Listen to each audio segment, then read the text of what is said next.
Hello, hello. Welcome to Replenish. This is an atmosphere of discovery. Today's session will be on resistance. So we'll be starting at 3 o'clock.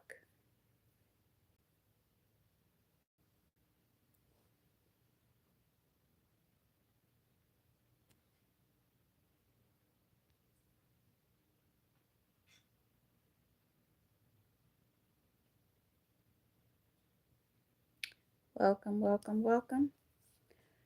We will get started in about 1 more minute.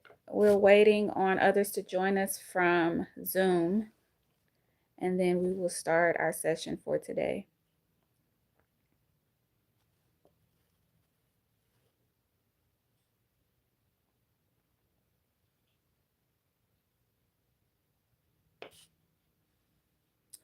Alrighty, it is 3 o'clock. Welcome to Replenish, the atmosphere of discovery, where we discover the master's plan for our lives. Today's session is titled Resistance. This is session 84. It is titled Resistance. So to resist something or someone means that you oppose it, whether it's actively or passively. So refusing to accept something is passive resistance. And we often use this in faith, right? Fighting against it is active resistance.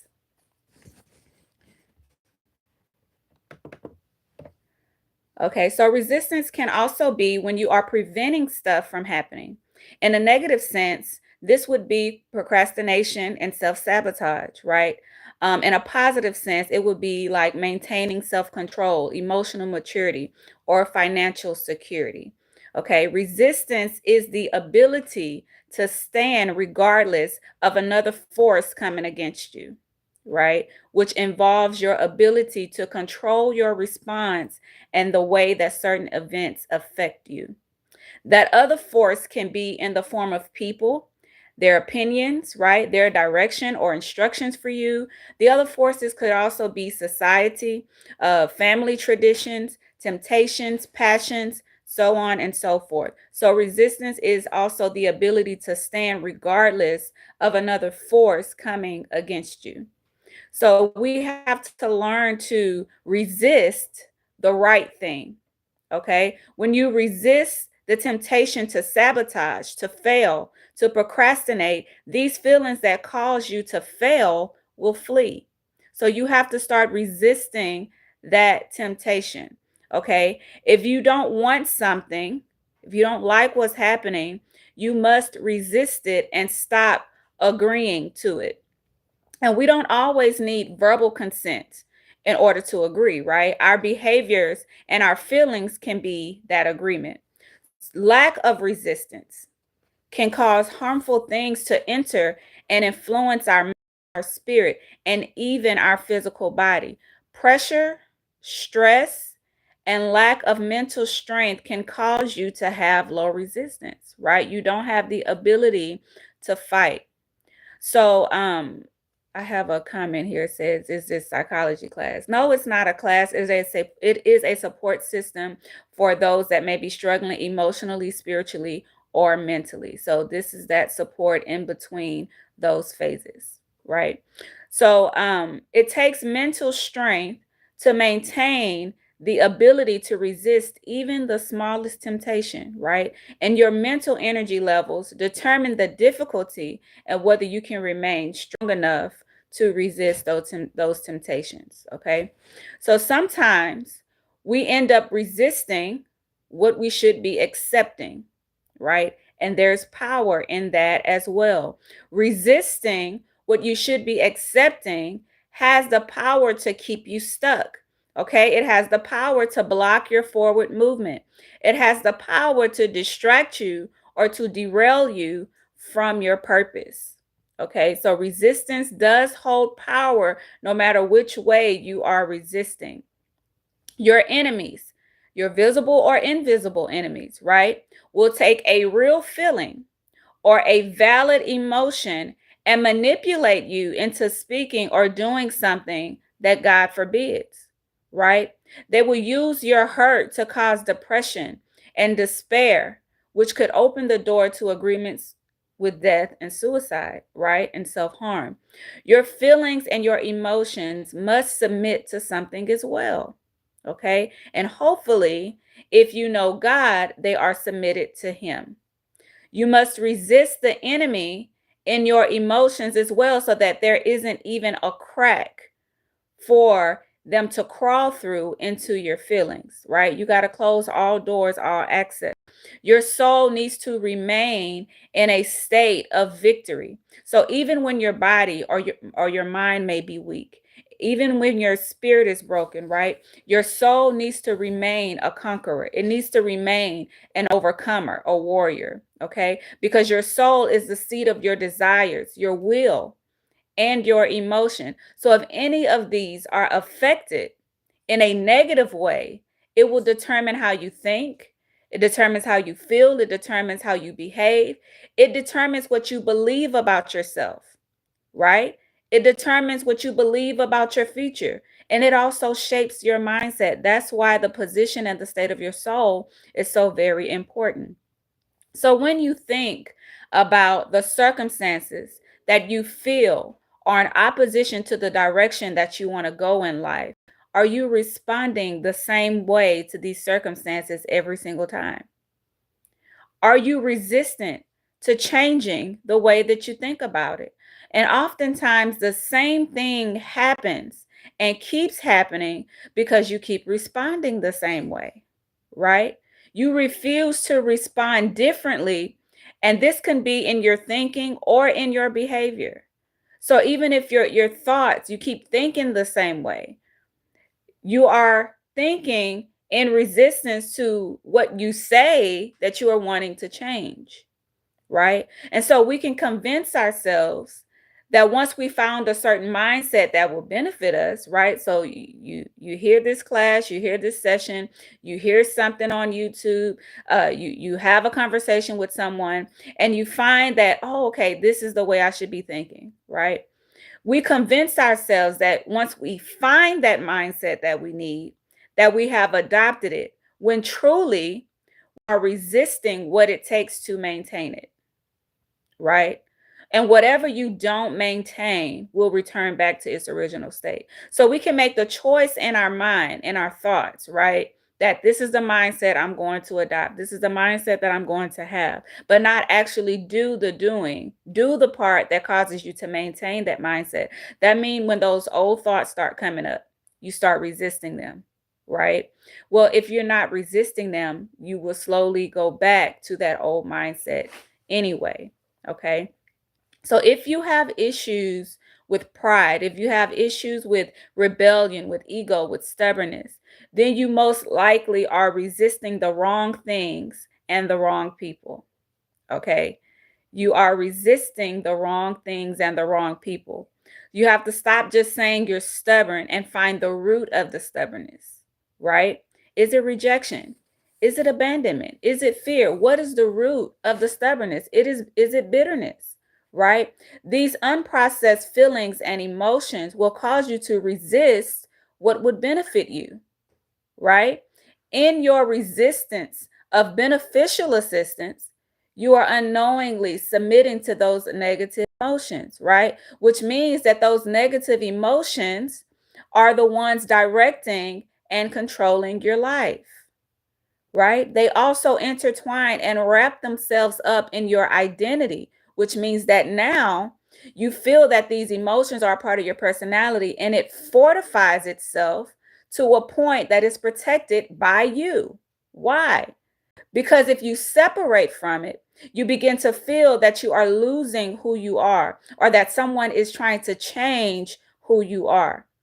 But that's not who you are, right? It's what you have decided to submit to. And by that agreement, it blended with a positive characteristic until it was able to drive the positivity out of it, right?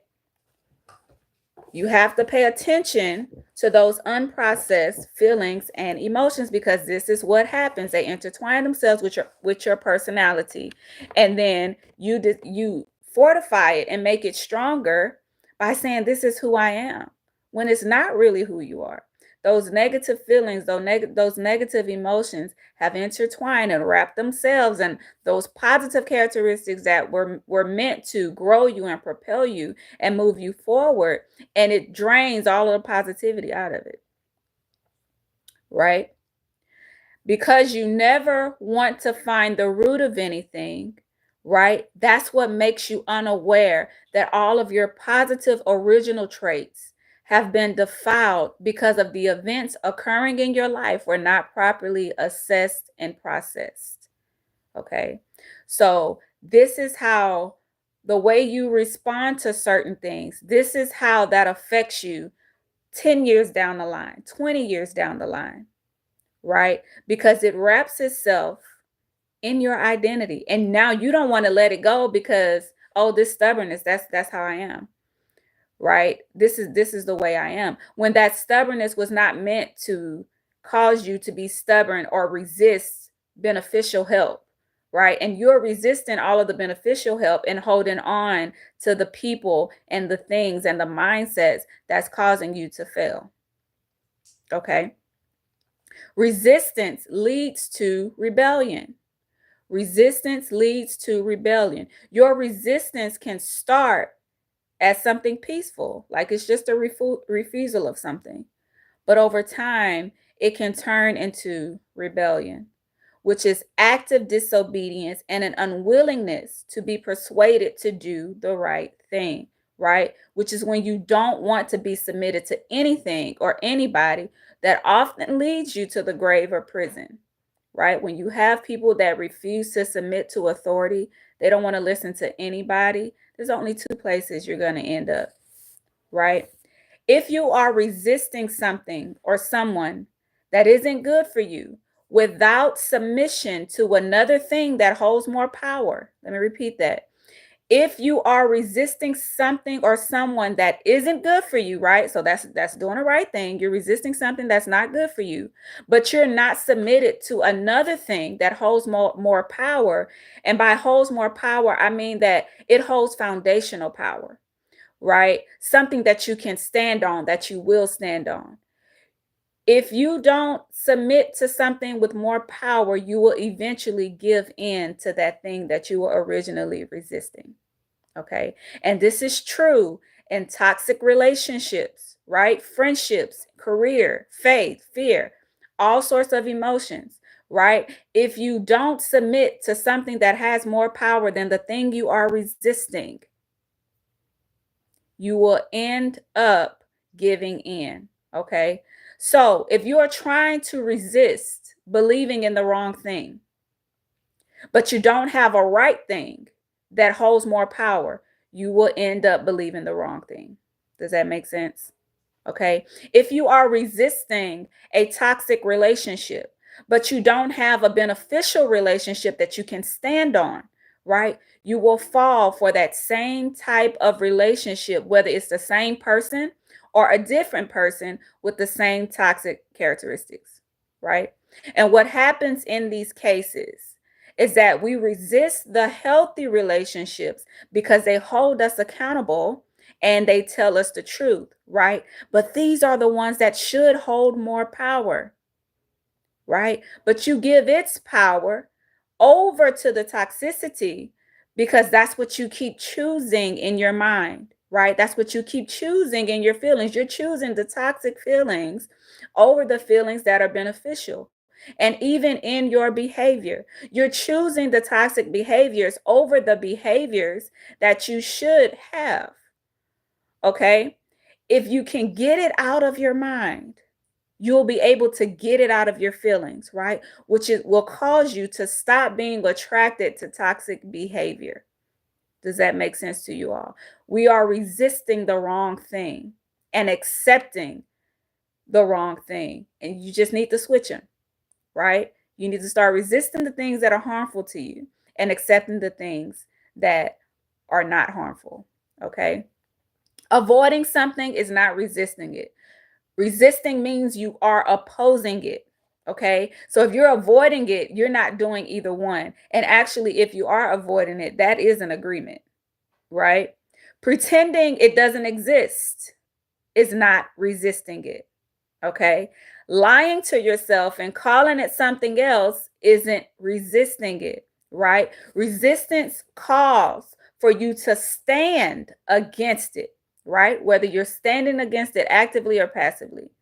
So when we think we are resisting the temptation or suggestion to believe a lie, to be and feel a negative emotion, and to behave in a way opposite of our true nature, we are not if we are not standing against that thing. Okay. How we think, how we feel, and how we act proves where our agreement is, right? Even if we are saying we oppose it, what we think about it, what we feel about it, and how we act proves where our agreement is. Okay. And that's something that you should recognize when people say one thing, but you listen to their thoughts, you listen to how they feel, and you look at how they act. That will tell you if they really oppose the thing that they're saying they oppose. Okay. So in order to maintain self-control and resist unbeneficial temptations, you must start at the center of your desire, right? Where it originated from, okay? Reprogram your thought process. It all starts with a thought, right? Which means that's renewing your mind. And then you train your brain to operate chemically under the authority of the power that is higher than any other power, right? The power of God. Now, if you have something else in that place, that is the thing that you should be resisting, because you should be submitting to God. We're trying to discover the master's plan. We might have a plan, but we can't see through eternity, right? We can't see the end and the beginning. So why would we follow our own plan, right? Not all resistance is power, right? Sometimes you are resisting because you're fearful. So resistance can be a strength, or it can release power when you are opposing what is not beneficial to you, right? Not when you are opposing what is beneficial to you, right? Then resistance becomes your weakness. It becomes your enemy when you start opposing the things that are beneficial to you. Okay. So we must learn to resist what opposes us, which are things that are not beneficial to forward movement and increase. And we must stand firm on what truly matters, right? And forward movement and increase should not be controlled by your feelings, right? Your feelings should not dictate how you move because they are temporary, right? You only make decisions from an eternal perspective, which will always be the truth, right? Which will always lead you away from the paths of death and destruction. Okay. It leads you right because you have eternity in mind, not temporary quick fixes that won't last, right? Feelings are temporary. I don't care how strongly you feel a thing, they are temporary, right? Another thought will lead you in a whole different direction and you will feel a whole different way. Feelings are temporary. And I know it's true, and you know it's true because you've been really, really, really angry, but you're not really, really angry now. You've been really, really, really sad. No matter how intense that sadness or that anger or that hurt was, it always changed. Now, you could relive the memory, right, and bring it back up, but the feeling of it is temporary. Okay. Feelings are temporary. They can be changed, right? If you change them before they become a mindset. So you can't allow your feelings to become a mindset, right? Hold on 1 second.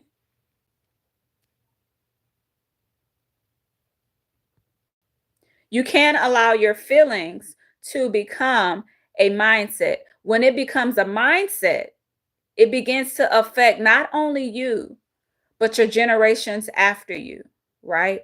But also those you have influence over and their generations.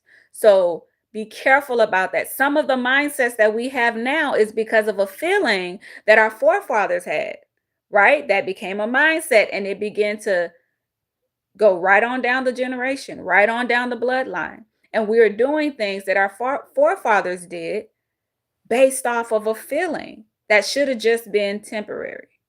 Does that make sense? So as you look through your thoughts and feelings, what have you been against that you should have been in agreement with? And what are you in agreement with, right? That you should be resisting. Think about the way that you think and the way that you feel. Are some of those feelings things that you should be resisting? Are some of those thoughts things that you should be resisting, which means that you are standing against it? Okay. With every challenge that you face, with every decision that you make, there is resistance and there is submission. With every challenge you face, every event that happens in your life, every conversation you have, every decision you make, there is resistance and there is submission. You must determine if resistance will be a power or a weakness for you. Okay? When you resist what you should be accepting, you are submitting yourself to the wrong thing. Okay? When you should be accepting someone who tells you the truth, but you resist them, that means that you are submitting yourself to something that will destroy you, right? Because you're resisting the person that will tell you the truth. Okay. So whether that resistance is passive or active, when you submit to the right thing and the right people, okay, you resist what is opposing your destiny, right? You resist what is opposing the thing that is supposed to cause you to move forward, right? You begin to stand against those things that were set up to see you fail instead of agreeing with them, right? And we think that we are agreeing with them. We think we are not agreeing with them because we say we're not agreeing with them, right? But we can say we're not agreeing with something, but our thoughts are saying a different story. Our feelings are saying a different story. Our actions are saying a different story, right? So resistance is the act of opposing something, right? Either actively or passively. It can be used positively, right, to maintain self control, maturity, and purpose, or negatively as procrastination, sabotage, or fear driven rebellion. And often we unknowingly resist what benefits us due to unresolved emotions like fear, rejection, and pride, right? This misdirected resistance becomes internalized, right? And it ends up influencing our identity and our decisions. How many decisions have you made, right? That was because you were resisting the wrong thing, right? True resistance requires conscious opposition to what harms you, okay? Not opposition to what helps you. Stop opposing what is helping you, okay? If it's people, if it's places you should be in, stop opposing it because of fear. You're resisting the wrong thing, which means you are submitting to the fear. Every decision you make, whatever you are resisting, you are also submitting to something. Understand that if you resist God, you are submitting to the enemy, right? If you resist help, you are submitting to the thing that's going to harm you, right?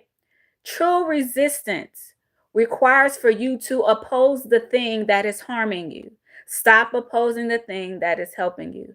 Without a stronger foundation to submit to, truth, purpose, healthy relationships, you will fall back into those harmful patterns. So if you're in a toxic relationship, right, you're in a horrible one-sided friendship, you need to get you a relationship that is beneficial first, so you have something to stand on, right? And then break that contact with that toxic relationship, right? Because if you just try to do it without something more powerful for you to stand on, you will end up going right back into it, right? Resistance without direction or alignment with what's right becomes weakness or even rebellion, which leads to your destruction, right? It will destroy your spirit, it will destroy your mind, and it will eventually destroy your body, right? Because the things that we feel, the things that we think eventually manifest physically, right? So to use resistance as a strength, you must submit to what is right and what is eternal, right? Not just the things that are emotional and temporary. Stop submitting to your emotions and those temporary feelings. Everything you feel is temporary, it's not permanent. In that moment, you feel it's permanent. You really feel that you're going to always feel this way. You feel like I'm going to always be angry. I'm going to always be hurt. No, you're not. You're going to get over it. Trust me, you're going to get over it. The thing that brings it back is your memory. The thing that brings it back is your trigger. And you only have a trigger because of your memory, right? So the next feeling that you feel, no matter how intense you feel it, you must understand this is temporary and I cannot make a decision off this temporary feeling, right? To use resistance as a strength, you submit to what is right and eternal, right? You identify and uproot those emotional roots that are behind the harmful resistance, right? You uproot those emotional roots that are behind the harmful resistance, right? Then you have to change your thoughts and feelings before they become damaging mindsets. Okay. So feelings are temporary, right? But when they intertwine with your identity, they can become mindsets, which passes generation to generation, not just to your family line, but to the people you have influence over. So if you're a leader in any capacity, if you're a teacher, if you're a politician, if you're a pastor, if you're an employer, that mindset will influence those people that you lead as well, right? So ultimately, every challenge presents a choice between resistance and submission. You choose which one, right? Your power lies in resisting what threatens your growth and submitting to what strengthens your destiny, right? So resistance can be a power or it can be a weakness for you. You determine. You determine what you resist and what you submit to, right? You want to submit to the right things and resist the wrong things, but you're doing both, right? So you determine which one it is. If you resist the right things, you are automatically submitted to the wrong things. Does that make sense? And so this is a process that starts in our thoughts, right? If you're not resisting the thoughts that you don't want to think, you're submitting to them. Does that make sense? If you're not resisting the feelings that you don't want to feel, you're submitting to them, right? And then those feelings can become intertwined with your identity. So now you feel like this is who I am. So now it is protected by you. The thing that's harming you is it is being protected by you, right? So think about what you are resisting.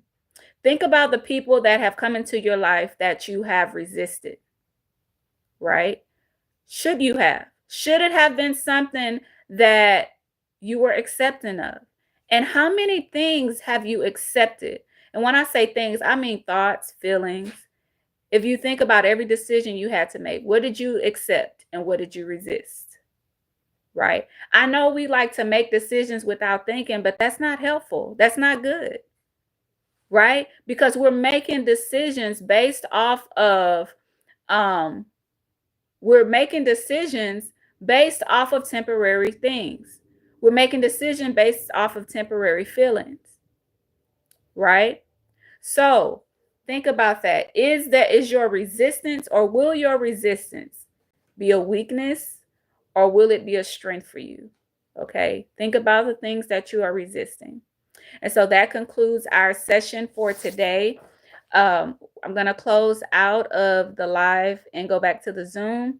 And I will see you guys shortly.